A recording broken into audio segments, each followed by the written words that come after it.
What's up, my people? How are you now? My name is Kabera from Rwanda and his international cinema service. I'm a program of Panish. None se arine sano mfite amakuru atari vumbi ngo usigaye ucuruza amaboksa y'abagabo. Ubundi ibyo bintu nibyo Samayeri niko biri. Neza uravugisha ukuri. Shangiye guhita nkwanga n'inkwano zanjye nazanye iwanyu. Nzaza kubateza ingaru nishakire undi. Baby nje ntaribi. None se ugiye kuzajya urwanira abakiriya n'abagurisha ariko itagatekerezo ko ufite imbuga nkoranyambaga ubundi wazajya ubicuruza online.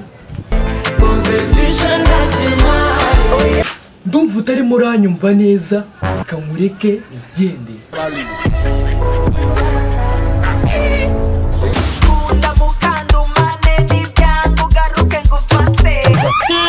None se ibintu uvuze wabihagararaho n'amaguru yawe abiri.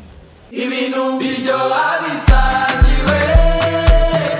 Nimba biryoha bisangiwe reka nkureke ngende kwirebera babandi wavuze hejuru numva itandukaniro mutandukaniyeho.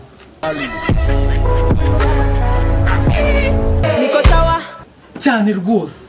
Niko poa ahubwo winabitindaho nibyo neza reka nkureke nigende. Hola ma people mwakoze kureba ino video. Ni video challenge y'indirimbo nziza cyane bita Biryoha Biryana ya Aline Sano. Ni indirimbo nziza cyane yamaze gutega kuri platform ziwe, mugene mu musure mu mutwikire uhita mugaruka kuri Kabera series. Ikintu cya mbere like, comment, share byageze urakeneye kandi guys ikintu kitibagirwa remember to subscribe kandi sabu muturemere urekana kwose kagezweho ni kuri Kabera series. Challenge za mbere, lyrics za mbere ni kuri Kabera series. Turi kumwe. Ciao. What's up?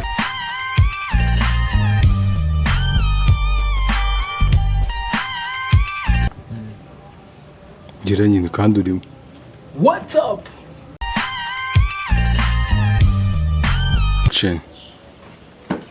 Nimba biryoha bisangiwe reka nkureke ngende kwirebera babandi wavuze hejuru numva itandukaniro mutandukaniyeho.